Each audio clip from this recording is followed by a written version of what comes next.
Mike the Sound of Grit. How Michael Bolton sang his way out of debt. Behind every soaring power ballad, there's a story of struggle. For Michael Bolton, the monumental success of his 1989 album, Sole Provider, was forged in the fire of crushing debt, near foreclosure, and grueling double shifts. This wasn't a breakthrough of luck, it was a testament to sheer, unwavering grit. The $40,000 secret. By 1988, Bolton was a veteran of rejection. RCA had already dropped him due to poor sales, and his career hopes were running on fumes. At home in Connecticut, the missed mortgage payments had stacked up to a terrifying $40,312. He was so broke he had to sell a cherished 1964 Guild guitar for $900 just to keep the lights on. When he landed the deal to record Sole Provider, he carried a massive secret. He was $40,000 in debt.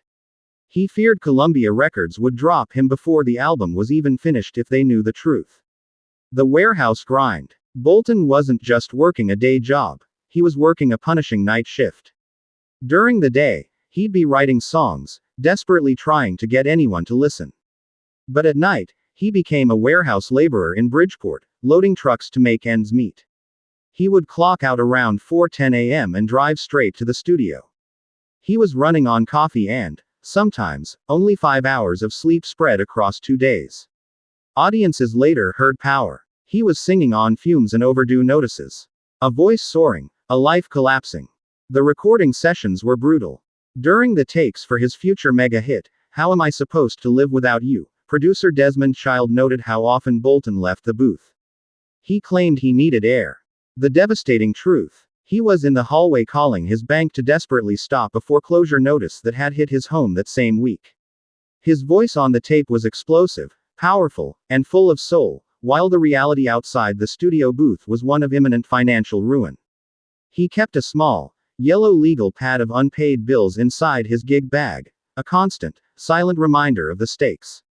Once, a backup singer, Clyden Jackson, saw him staring intensely at the pad before a take and asked if he wanted to talk.